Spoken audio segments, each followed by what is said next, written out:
बिस्मिल्लाहिर्रहमानिर्रहीम। अस्सलामु अलैकुम।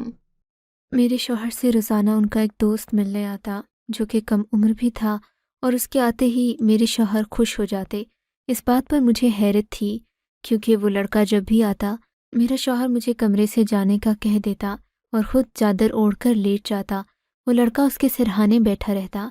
इस बात पर मुझे हैरत होती कि मेरे शौहर का आखिर उसके इस कम उम्र दोस्त से क्या पड़ता, जबकि मैं उनके सभी दोस्तों की मेहमान नवाजी भी करती थी और मेरे शौहर इस बात पर ख़ास जोर देते थे। तभी मुझे कुछ शक सा गुजरा। एक दिन मैंने उस लड़के के रास्ते में तेल गिरा दिया, और फिर जैसे ही उसका पाँव फिसला और उसके सर से टोपी गिरी तो मेरी आंखें मारे हैरत के फटी की फटी रह गईं। मेरी कहानी का आगाज़ उस वक्त हुआ जब मैं मुनीर के घर ब्याह कर आई थी। मैं गरीब घराने से ताल्लुक़ रखती थी, जबकि मुनीर के घर के हालात ज़रा खुशहाल थे। जब मैं इस घर में आई तो मुझे पता चला कि मेरी सास बहुत रहमदिल औरत। इन्होंने एक काम वाली औरत भी रखी हुई थी जो घर के ज़्यादातर काम निपटा दिया करती।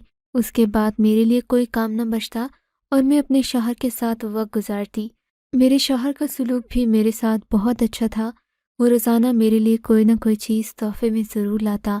ये शायद मेरी सास की तलकीन थी, या फिर मेरे शौहर की अपनी मोहब्बत थी कि वो हर दिन मेरे लिए एक अलग तोहफ़ा लाते।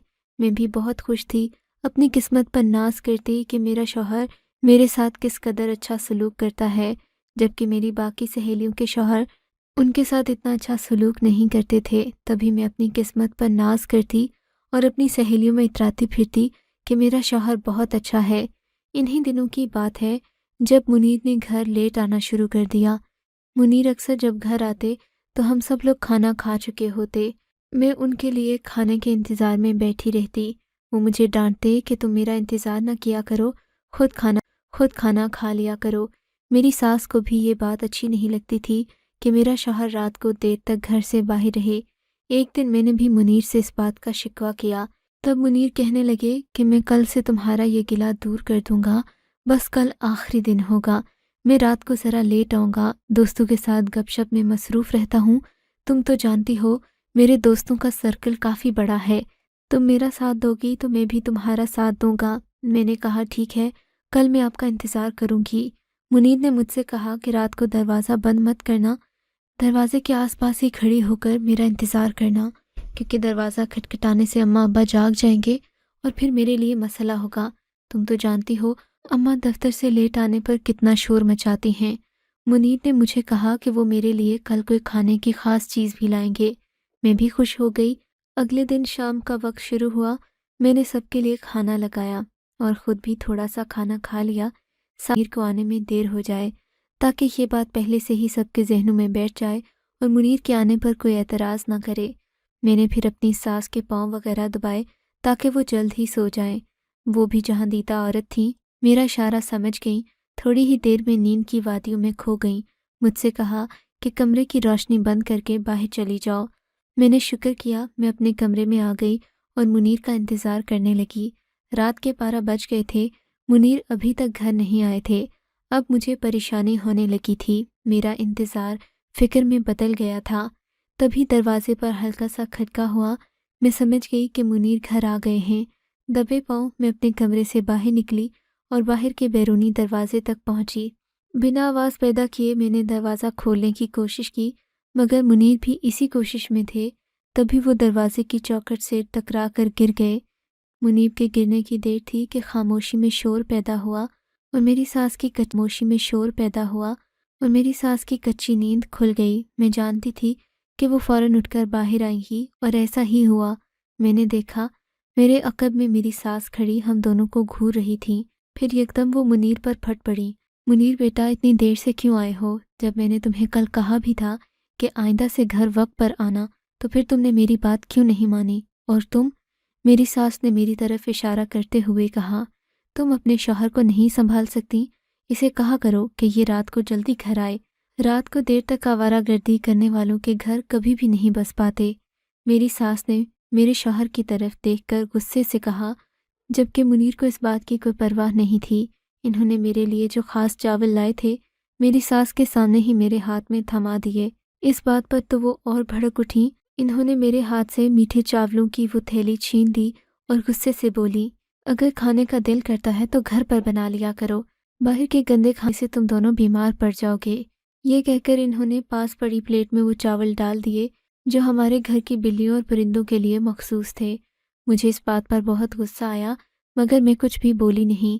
मुनीर और मैं अपने कमरे में आ गए। मेरा मूड बहुत ऑफ था। मेरी आंखें आंसू बहा रही थीं, क्योंकि बहुत दिनों से मेरा मीठे चावल खाने का दिल कर रहा था।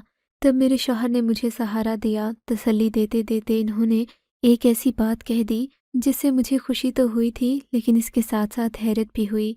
वो बोले कि मैं कल तुमको लेकर यहाँ से दूर एक और घर में चला जाऊँगा।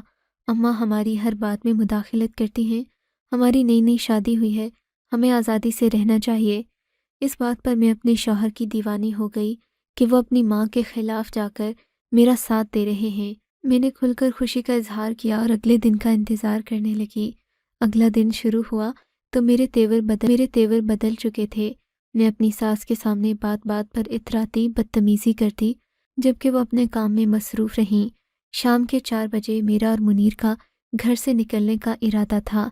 मुनीर ने मुझे कल रात ही खुशखबरी सुनाई थी कि वो तो सारे इंतज़ामात मुकम्मल कर चुके हैं, अब बस हमें नए घर में मुंतकिल होने की ज़रूरत है। अम्मा अब्बा की झिड़कियाँ मैं नहीं बर्दाश्त कर सकता। ये मुझे हर बात पर डांटते हैं जैसे मैं कोई 2 साल का बच्चा हूँ। इन्होंने मुझे हिदायत की थी कि मैं दिन को अपना सामान पैक कर लूँ और शाम होते ही हम घर से निकल जाएंगे। मैं सारा दिन सामान पैक करने में लगी रही। शाम हुई तो मेरी सास मुझे मशकूक नज़रों से देखने लगीं, मगर मैंने उनकी बातों पर, उनकी निगाहों पर कोई ध्यान नहीं दिया। मैं भी अपने काम में मसरूफ़ रही।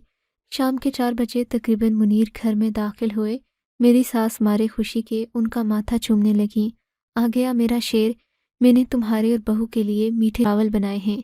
मुझे पता है कल मुझे गुस्सा आ गया था, लेकिन बेटा बाहर का खाना मत खाया करो, इससे तुम्हारी सेहत खराब होगी। इन्होंने मेरे और मुनीर के लिए बनाए मीठे चावल हम दोनों को प्लेट में डालकर खाने को दिए। मेरे दिल में कुछ कुछ एहसास नदामत सा हुआ, मगर मैं अपने शौहर की बातों में आकर बहुत खुश थी और इस घर को जल्द से जल्द छोड़ना चाहती थी। अभी तक सास को ये नहीं पता था कि हमने घर छोड़ने का इरादा कर लिया है। चावल खाने के बाद मुनीर अपनी माँ से गले मिले और मुझसे बोले, सामान पैक कर लिया? मेरी सास ने हम दोनों को हैरत से देखा। क्या हुआ बेटा, क्या तुम लोग कहीं जा रहे हो? हाँ माँ, हम कुछ दिन के लिए घूमने फिरने जा रहे हैं। मरी जाएंगे और वहाँ से कागान नारायण का चक्कर लगाते हुए घर वापस आ जाएंगे। तो बेटा तुमने मुझे क्यों नहीं बताया? मेरी सास की आंखों में आंसू आ गए। अम्मा, अब मैं छोटा बच्चा तो नहीं हूं ना कि हर बात आपको बताकर ही करूं। बस आप हमारे लिए दुआ करना, हम जल्द वापस आ जाएंगे। मेरे शौहर ने एक बार फिर अपनी माँ को गले लगाया और मुझे बाहर निकलने का इशारा किया। मैं माँ बेटे का जज्बाती मंजर देखकर आंखों में आंसू भरे बाहर आ गई। सच पूछिए, मेरा दिल इस घर को छोड़ने का नहीं कर रहा था, मगर मेरे दिल में अना का बुत खड़ा हो चुका था, जिसे शायद मैं सुबह शाम पूज रही थी। उस वक्त भी मैंने ऐसा ही किया। मैं अपनी सास से मिली तक नहीं और बाहर दरवाजे तक आ गई। अपने शौहर की इस बात पर हैरान भी थी, जो मामूली सी बात पर मेरे लिए अपनी माँ से अलग हो रहा था। मैं तो उनकी कदरदान हो गई थी, मगर ये भूल बैठी थी कि ये कदम उठाकर मैं अपना ही घर उजाड़ रही हूँ। मेरी सास ने हम दोनों से कोई गिला नहीं किया, हमें अपनी दुआओं के साए में रुखसत कर दिया। हम लोग इस नए घर में पहुँचे तो मुझे सख्त हैरत हुई थी, क्योंकि ये एक तंग सी गली में वाक़ई एक छोटा सा घर था। मेरी सास का घर तो अच्छा खा था, जबकि इसमें रोशनी और पानी का मुनासिब बंदोबस्त नहीं था। अंधेरी सी काल कोठरी ही कह सकते हैं इसको, क्योंकि कमरे में खिड़कियों के नाम पर कोई चीज़ नहीं थी, जबकि दरवाजे भी छोटे छोटे थे। बहरहाल शौहर के साथ अलग घर में रहने की खुशी ही और थी, जहाँ हम आज़ादी से एक दूसरे के साथ दिन बिता सकते थे। मेरे शौहर ने मुझे सफाई का हुक्म दिया तो मैं बौखला कर रह गई, क्योंकि मैं सफ़र से और पैकिंग से थक चुकी थी। क्या देख रही हो ऐसे? इन्होंने सख्ती से कहा। देख नहीं रही, तुम्हारे लिए इस नए घर में आया हूँ। अब तुम जल्द से जल्द घर सेट करो, मैं बाहर से कुछ खाने को लेकर आता हूँ। मुनीर ये कहकर घर से बाहर निकल गए। मैं इसी उम्मीद में कि वो बाहर से कुछ अच्छा खाने का लेकर आएंगे, सफाई ज़ोरों शोरों से करने लगी। अच्छी तरह घर साफ करने के बाद मैं टूट चुकी थी। घर के दरवाजे पर दस्तक हुई। दरवाज़ा खोला تو منیر کھڑے تھے۔ منیر کے ہاتھ میں کچی سبزیاں دیکھ کر غصے سے میرا حال ہو گیا۔ سوالیہ نظروں سے میں نے ان کی طرف دیکھا تو بے پرواہی سے بولے، ہاں تو اب کیا میں تمہارے لیے باہر سے 1000 روپے کا کھانا لے کر آتا؟ دیکھ نہیں ہم نئے گھر میں منتقل ہوئے ہیں، اس قدر مشکلات کا سامنا کرنا پڑ رہا ہے مجھے کہ تم کو اندازہ ہی نہیں۔ تمہارے آرام کی خاطر میں تمہیں یہاں لایا ہوں اور تم ہو کہ مجھ سے بیجا فرمائشیں کر رہی ہو۔ ایک ہی دن میں دوسری بار یہ طعنہ سننے پر خاموشی سے میں نے سبزیاں کاٹیں اور دل پر پتھر رکھ کر سبزی بنانے لگی، پھر آٹا گوندا، بڑی مشکل سے روٹیاں بنائیں اور پھر ٹرے میں کھانا سجا کر کمرے کے اندر داخل ہوئی تو سوئے ہوئے منیر پر نظر پڑتے ہی میری آنکھوں سے آنسو نکل گئے۔ میں نے کتنے پیار سے سبزی بنائی، ان کے لیے الگ سے سلاد بھی کاٹا اور وہ میرے ساتھ کھانا کھائے بغیر ہی سو گئے۔ وہ ہمیشہ سے ایسے ہی تھے، انہوں نے کبھی میری پرواہ نہیں کی، مگر میں نے چپ کر کے صبر و شکر سے کھانا کھا لیا۔ اگلے دن میری آنکھ کھلی تو منیر بہت خوش تھے، کہنے لگے آج ہم شام کو گھومنے پھرنے جائیں گے، آخر نئے گھر میں آنے کا کچھ تو لطف آئے۔ ان کی بات سن کر میں بھی خوش ہو گئی، میں جانتی تھی کہ ہم اسی مقصد کے لیے تو اس گھر میں منتقل ہوئے ہیں۔ منیر کہنے لگے کہ میں تھوڑا سا کام کرنے کے بعد گھر آ جاؤں گا، تم تیار رہنا، پھر ہم گھومنے پھرنے چلیں گے۔ میں بھی اپنے کام جلدی جلدی نپٹا کر باہر جانے کے لیے تیار بیٹھی تھی کہ گھر میں منیر داخل ہوئے۔ میں دروازے کی دستک پر ہی کان لگائے بیٹھی تھی، مگر منیر کی حالت دیکھ کر میرا دل بجھ سا گیا۔ ان کے چہرے پر مٹی اور گرد کے نشان تھے، جبکہ ان کی قمیض کے بٹن پھٹ چکے تھے۔ یہ منظر دیکھ کر مجھے بہت عجیب سا لگا۔ منیر کیا ہوا؟ آگے بڑھتے ہوئے میں نے تڑپ کر پوچھا تھا۔ کچھ نہیں، بس بازار میں ایک آدمی سے لڑائی ہو گئی، بات ہاتھا پائی تک پہنچ گئی اور میرا یہ حال کر دیا ان لوگوں نے۔ مجھ سے آنسو بہہ نکلے۔ کوئی بات نہیں منیر، میں آپ کا خیال رکھوں گی، آپ سے کوئی فرمائش نہیں کروں گی، آپ پلیز پریشان مت ہوں۔ میری بات پر منیر نے مجھے مسکرا کر تشکر بھری نظروں سے دیکھا۔ میں نے کپڑے تبدیل کیے اور کھانا بنانے لگی۔ منیر کو کھانا کھلانے کے بعد میں ان سے دن بھر کی باتیں کرنے لگی۔ گھر میں کافی ضرورت کا سامان تھا جو ہم کو لانا تھا۔ منیر بھی سنجیدہ تھے، کہنے لگے مجھے کل سے زیادہ محنت کرنا ہوگی، اب تمہیں میری جدائی بھی برداشت کرنا پڑے گی کیونکہ ہم نئے گھر میں منتقل ہوئے ہیں، یہاں تو تمہیں سارے کام بھی خود کرنا ہوں گے۔ ہم کام والی فی الحال افورڈ نہیں کر سکتے، وہ تو اماں ابا نے رکھی ہوئی تھی۔ ہمارے لیے اچھا یہی ہوگا کہ ہم زیادہ سے زیادہ محنت کریں تاکہ جب ہم نئے گھر میں منتقل ہو ہی گئے ہیں تو ہمارا گھر اچھے سے سیٹ ہو جائے اور پھر ہم اپنا گھر لینے کی تیاری کریں۔ منیر کی بات سن کر میں نے پکا ارادہ کر لیا کہ اب انہیں تنگ نہیں کروں گی، گھر کے کام خود کروں گی، کسی الجھن میں ان کو الجھنے نہیں دوں گی۔ ویسے بھی ہم دو ہی لوگ تھے، ہمارا کام تھا ہی کتنا سا، اس کے لیے بھی اگر مجھے کام والی کی ضرورت پڑتی تو یہ میرے سگڑاپے کی توہین تھی۔ میں نے کمر کس لی اور گھر کے کاموں میں زور و شور سے مصروف ہو گئی، مگر یہاں آ کر مجھے اندازہ ہوا تھا کہ میری ساس صحیح کہتی تھیں، ان کے ساتھ رہتے ہوئے کم از کم مجھ پر گھر کی ذمہ داریاں نہیں تھیں۔ میرا شوہر جو لاتا میرے لیے لاتا، لیکن اب نہ تو میرے پاس کوئی تحفہ ہوتا، نہ میں ڈھنگ کے کپڑے پہن پاتی، سارا دن گھر کے کاموں میں مصروف رہتی اور شوہر کی بدسلوکی کا سامنا بھی کرتی۔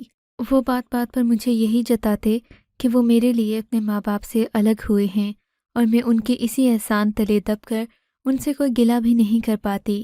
انہی دنوں کی بات ہے، میرے شوہر کو اوور ٹائم کی وجہ سے بہت زیادہ محنت کرنا پڑ رہی تھی، تبھی ایک دن وہ پریشان کر دیا۔ میرے شوہر کو کچھ زخم پرانے بھی لگے تھے جن کی وجہ سے انہیں چلنے پھرنے میں دقت ہو رہی تھی، جبکہ کام کے دباؤ نے انہیں اور بھی زیادہ حساس کر ڈالا تھا۔ ایک دن میں کچن کے کاموں میں مصروف تھی، شوہر اپنے کمرے میں آرام کر رہے تھے کہ گھر کے دروازے پر دستک ہوئی۔ میں نے جا کر دروازہ کھولا تو سامنے ایک لڑکا کھڑا تھا۔ لڑکے نے اپنے سر پر ٹوپی پہن رکھی تھی اور گرمیوں کے موسم میں بھی خود کو ایک کالی جیکٹ میں ڈھانپ رکھا تھا۔ لڑکے کی عمر کوئی 20-25 سال لگ رہی تھی، مگر یہ بڑا ہی خوبصورت اور تمیزدار لگ رہا تھا۔ میں نے اس سے پوچھا کہ کس سے ملنا ہے، اس نے مجھے کچھ نہیں بتایا اور اندر آنے کے لیے قدم آگے بڑھانے لگا۔ مجھے اس کے تیور ٹھیک نہیں لگے۔ میں نے ذرا اونچی آواز میں پوچھا، کس سے ملنا ہے لڑکے؟ کچھ بتاؤ تو صحیح، اندر چلے ہی آ رہے ہو۔ میری بات پر بھی اس نے کوئی دھیان نہیں دیا اور زبردستی گھر کے اندر گھس آیا۔ مجھے بھی کوئی ڈر نہیں تھا، ہر گھر پر ہی تھے۔ میں نے منیر کو آواز دی، وہ اپنے کمرے سے نکلے اور لڑکے کو دیکھتے ہی ٹھٹک پڑے۔ پھر وہ مسکرانے لگے اور بولے، اندر چلو، میں بھول ہی گیا تھا کہ میرا کوئی دوست بھی ہے جس سے مجھے روزانہ ملنا ہوتا ہے۔ میرے شوہر نے کہا اور اسے اندر کمرے میں لے گئے۔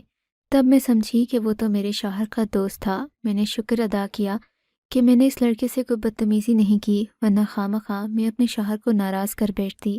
تھوڑی ہی دیر گزری تھی، میں چائے بنا کر کمرے میں جانے لگی کہ ان دونوں کی آواز پر ٹھٹک گئی۔ وہ سرگوشیوں میں باتیں کر رہے تھے۔ مجھے ان کا یہ انداز عجیب لگا۔ تب میرے شوہر نے میری موجودگی کو محسوس کر لیا اور مجھے باہر جانے کا کہا۔ کہنے لگے، میرا دوست چائے نہیں پیتا۔ میں مطمئن ہو کر باہر آ گئی، مگر اب روز ایسا ہی ہونے لگا۔ میرا شوہر کمرے میں لیٹا ہوتا، گھر کے باہر دروازے پر دستک ہوتی، میں دروازہ کھولتی اور وہ لڑکا مجھ سے بنا کوئی بات کیے میرے شوہر کے کمرے میں چلا جاتا۔ میں ان دونوں کو دیکھتی رہتی۔ میرا شوہر مجھ سے اس بارے میں کوئی بات نہ کرتا۔ مجھے یہ بات بہت عجیب لگتی، مگر میں نے اس بات پر بھی اپنی خاموشی برقرار رکھی۔ میں نے یہ بات بھی محسوس کی تھی کہ اس لڑکے کے ہوتے ہوئے منیر مجھے کمرے کے اندر نہیں آنے دیتے۔